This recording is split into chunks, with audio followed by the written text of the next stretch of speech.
Paul and Laurel Plato were privileged to be able to spend 6 weeks in New Zealand during February-March of 2023.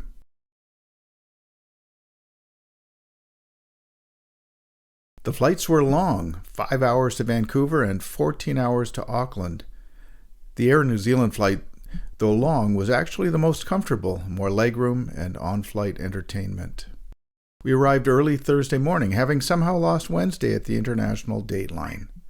The Auckland airport was underwhelming. No seats or areas to get our bearing and to get into our luggage and get clothes for warmer weather. But we managed. The hotel was just around the corner from Daniel and Leah. We walked around hilly Auckland and had a nice Korean-style dinner with them.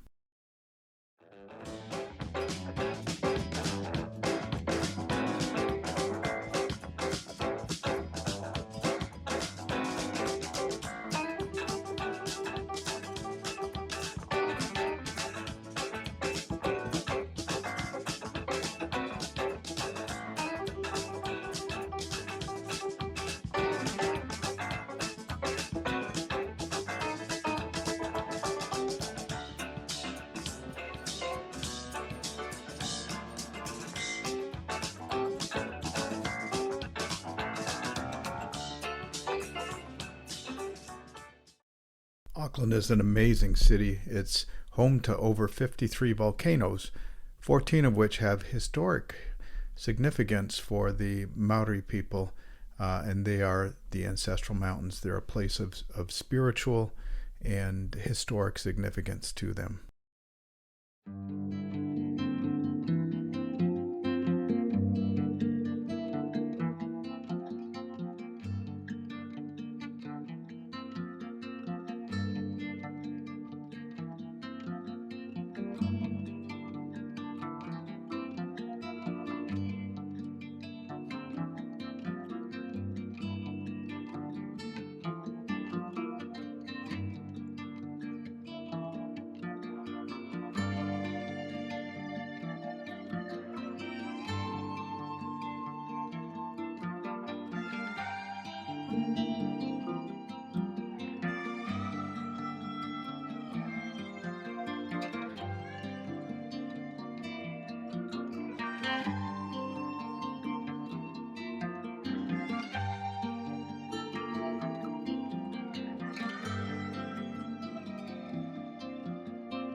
The next day, we took a ferry to the island of Rangitoto, which is a volcano that erupted about 550 years ago and created the island.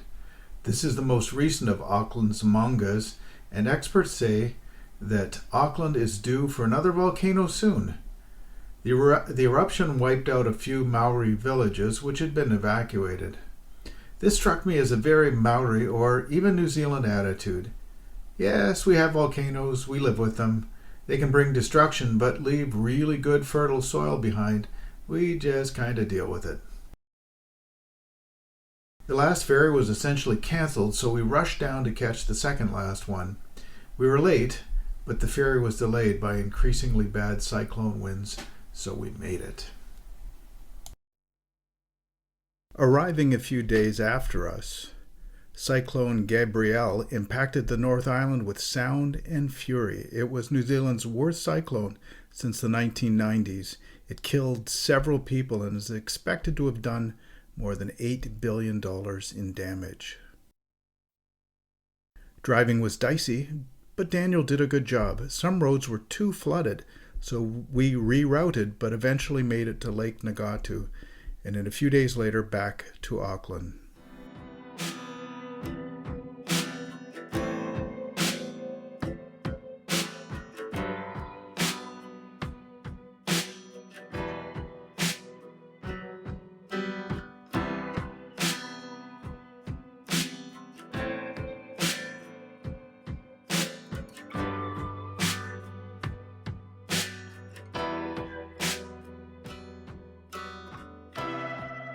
We spent an extra day in Whangarei and didn't get to see the beautiful Bay of Islands or the town of Paia.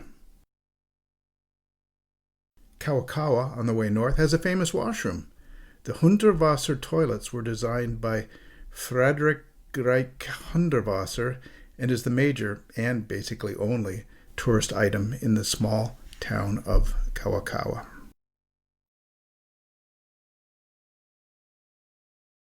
After braving the perilous roads, we arrived at the Lake Ngatu bed and breakfast, which was a tropical paradise. The owner, Dave, had a large orchard with many tropical fruit.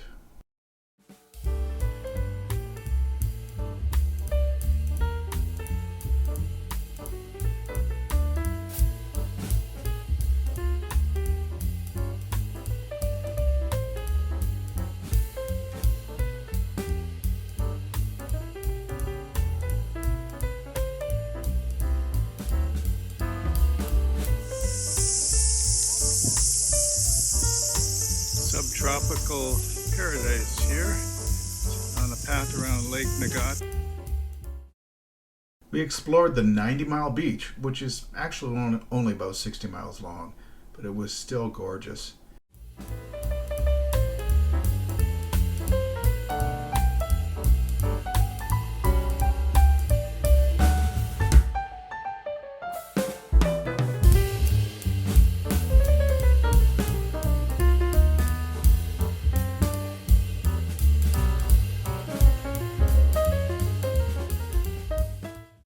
And we made it up to the tip of the North Island to visit Cape Brenia. I got my first taste of driving on the left side of the road, and no one died. There was no power on the peninsula, so no ice cream.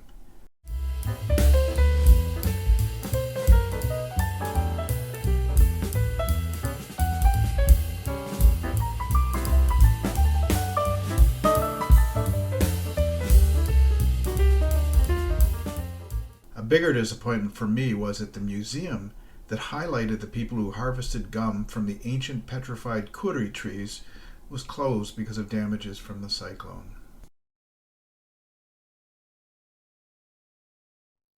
Since we were less than satisfied with our previous hotel, the BR Auckland, I decided that a night of luxury was in order.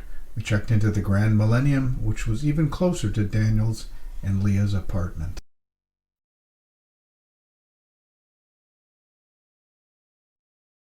It was clear by this time that we were not able to go to our next stop, the beautiful Coromandel Peninsula. All roads were closed, so we booked 2 extra days in Rotorua. Here are a few Google slides that shows you what we missed.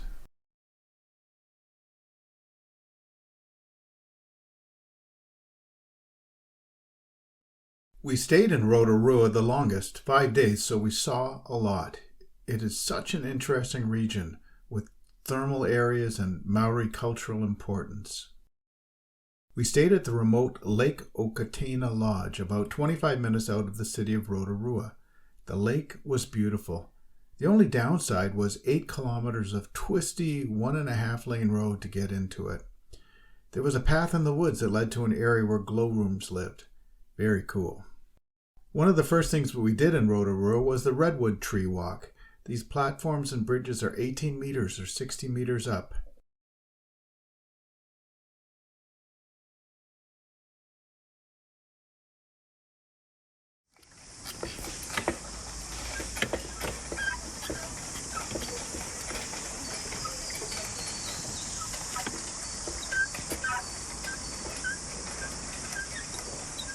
New Zealanders take great pride in their country and care for it greatly. We spent several hours walking around the downtown area of Rotorua, starting in Kurai Park, which highlights some of the geothermal features. We also saw swamp hen or pukeko. You could bathe your feet in very warm, sulfurous water. Sometimes the fumes were so strong that they nearly overcame you.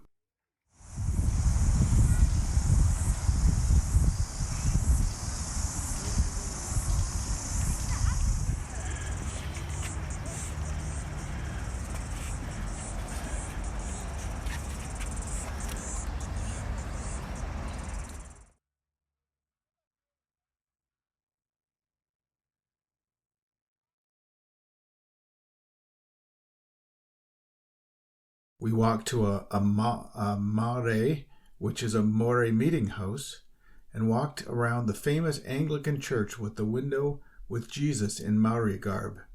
From inside, it looks like he is walking on the water. We couldn't go in, but I'm showing a picture from Google. In the area around the church, there were many steam vents, even ones that had boiling water. They buried people above ground as they weren't sure what would happen if they dug.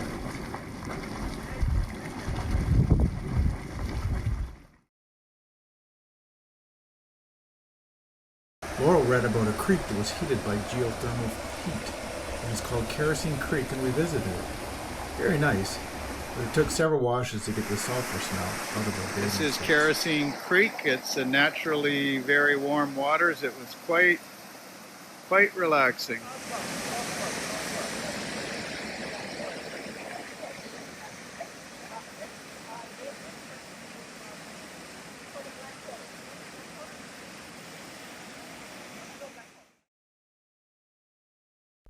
Te Puia was a threefold attraction. There was a tour of the cultural school with stone, wood, and bone carving, as well as flax weaving. They have live kiwi birds and an active volcanic activity such as bubbling mud, geysers, and steam vents. We skipped the cultural presentation as we had planned for it later in the week.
Hobbiton was a bit of a hike from Rotorua, but well worth the 2+ hours driving on twisty roads.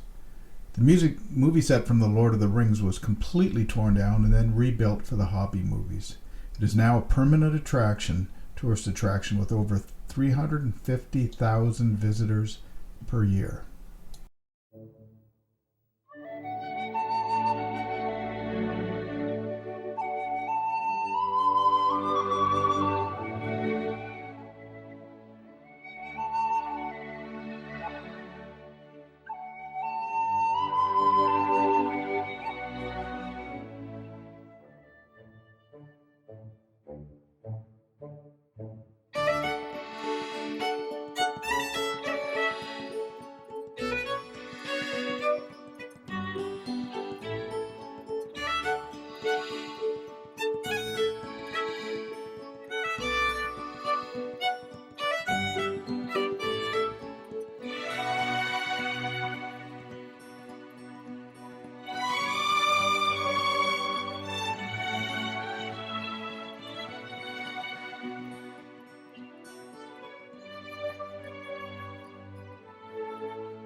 I wanted to see Lake Tarawera because it provided a glimpse of Mount Tarawera. Before the deadly 1886 eruption, visitors from around the world flocked to the shores of the lake to see the famed pink and white terraces, once named the eighth wonder of the world, which the eruption destroyed.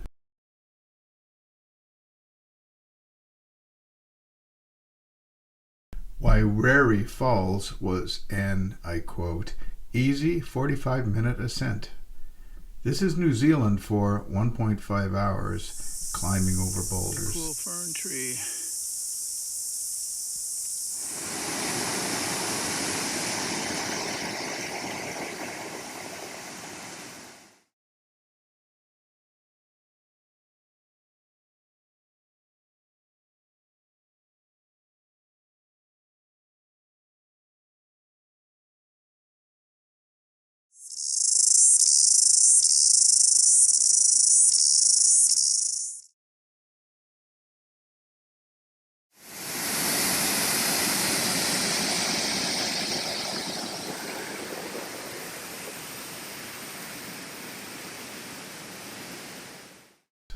Still, the falls was really spectacular.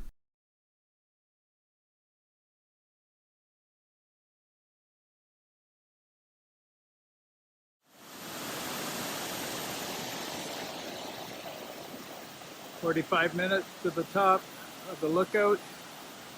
Wow, it's kind of worth it."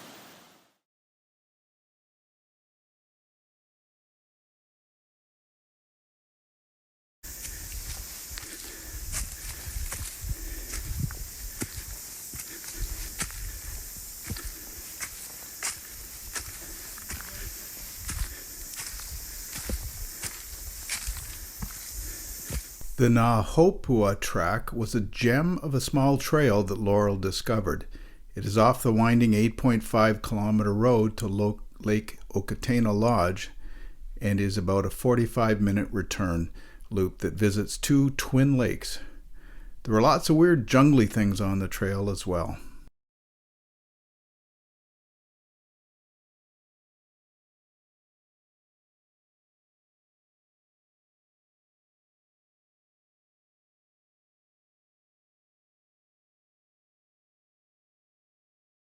Another highlight of Rotorua was attending the Maori cultural performance. This opened in their sacred spring as the war canoe, or waka, approached.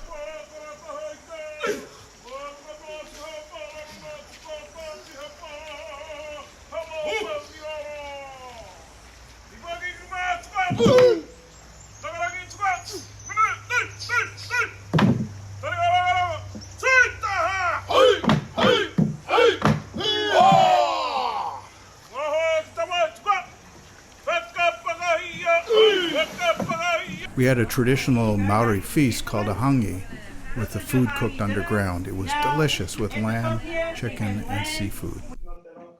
We then attended an elaborate cultural performance with traditional singing, dancing, and performance of a haka, or war chant. The ritual of two tribal chiefs was explained, as they were quite warlike and needed the ritual to reduce the chances of war.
To scare and intimidate our enemy.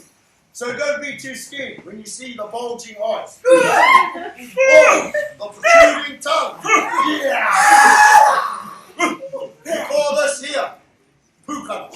It means you look delicious. Times of old, all before going to bed, to ready ourselves. Tonight, ladies and gentlemen, we do it to honor you. In honor of you all, haka.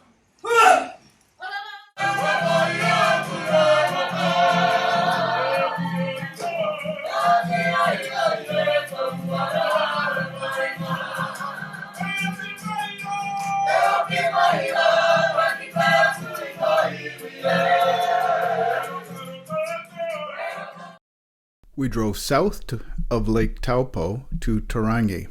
This is the closest town to the towering triplet of dormant volcanoes, Mount Tongariro, Mount Nauruhoe, and the largest and most recently active Mount Ruapehu. We visited Hookah Falls and the craters of the moon on the way there. Hookah Falls was a side trip on the way from Rotorua to Turangi. This waterfall is part of the river that drains Lake Taupo. The flow is regulated for hydro power generation and often approaches 230,000 liters per second, making it one of the highest flowing waterfalls in the world.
Craters of the Moon was another stop on the way to Turangi.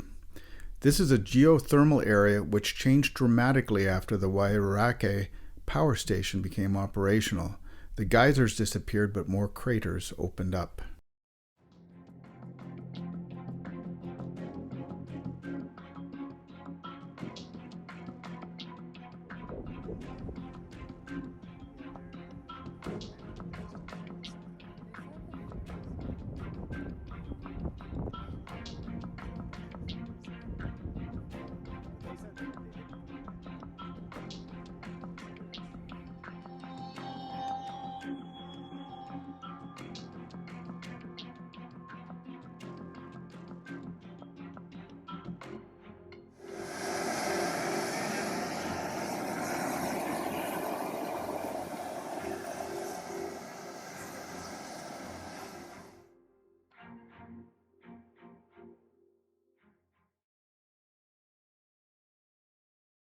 Tauhai Falls was the location for the filming of Gollum's Pool in Lord of the Rings, a beautiful pool and waterfall.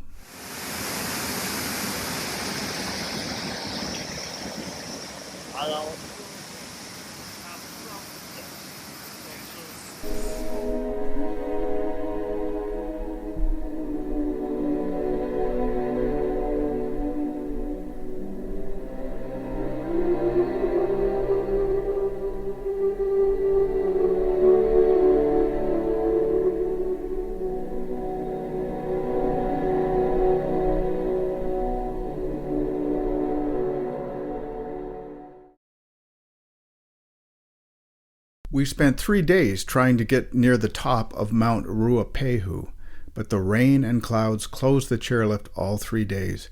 We couldn't even get a glimpse of the peak, but drove up as far as we could. The landscape was bleak, one of the reasons that it filled in for Mordor in Lord of the Rings. The volcano last erupted in 2007, and one eruption in 1953 collapsed a railroad bridge and killed 151 people.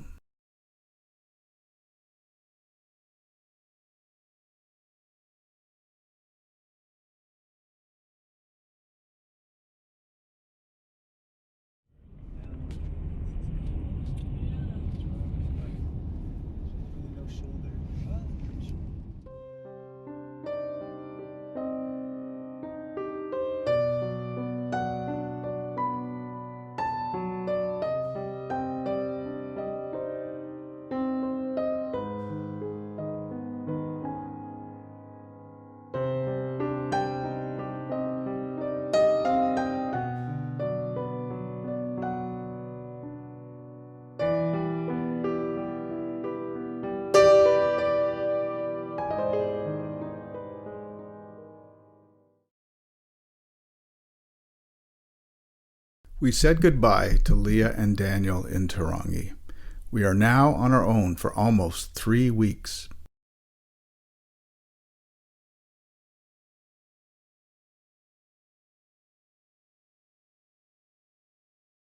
After saying goodbye to Daniel and Leah as they climbed aboard a bus for Auckland, we went on a small hike at Lake Rotorua. It gave us a view of Mount Hauhungatahi, which is one of the higher volcanic peaks, but not so famous as its big brothers Rahupehu or Tongariro.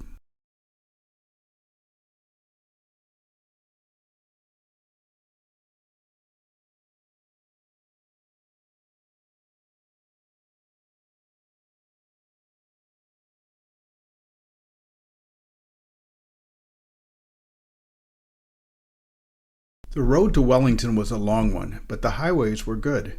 We even hit a double-lane expressway for a bit.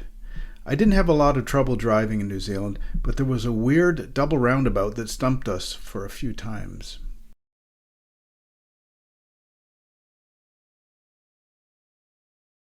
Our 2-day stay in Wellington was in a modest rooming house with shared bathroom. It was a distance from Wellington proper. Although the room was modest, the beach view was amazing. One of the other people staying there told us about the train station a 1-minute walk away, which took us quickly right downtown. Wellington was a nice city. I wish we would have booked the Weta Workshop tour earlier as it was filled up. We walked around the waterfront, had fritters, clam and oyster, not my favorite.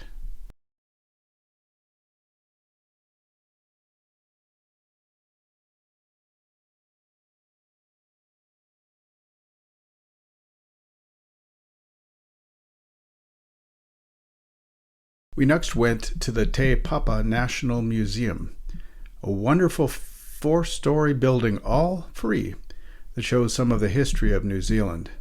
There was even an earthquake simulator there.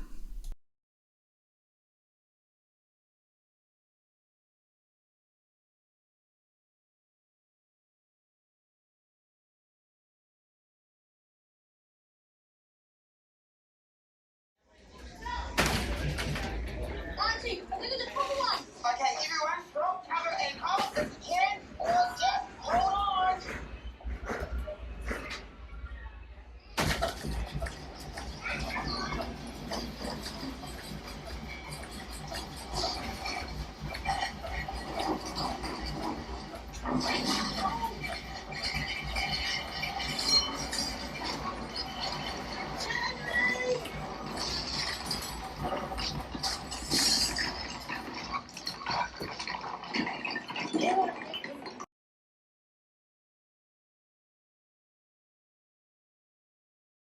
We took a cable car up the hill and walked down through the botanical gardens.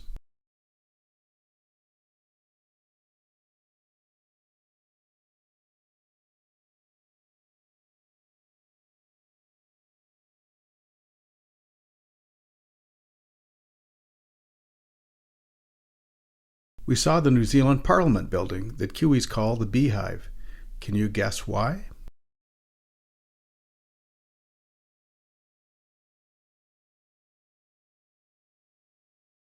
Leaving Wellington on the Blue Bridge ferry was a bit of an adventure.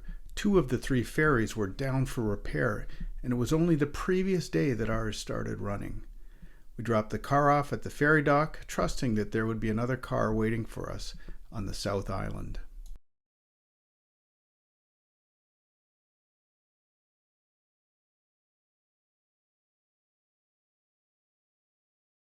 We flew into Auckland, where we stayed a few days before driving with Daniel and Leah up to Whangarei. We had planned to go to Paia and the Bay of Islands, but we were blocked because of the cyclone. We did make it up to our beautiful Lake Ngatu bed and breakfast, and were able to drive right up to the tip at Cape Rania, despite having no power all the way up that peninsula.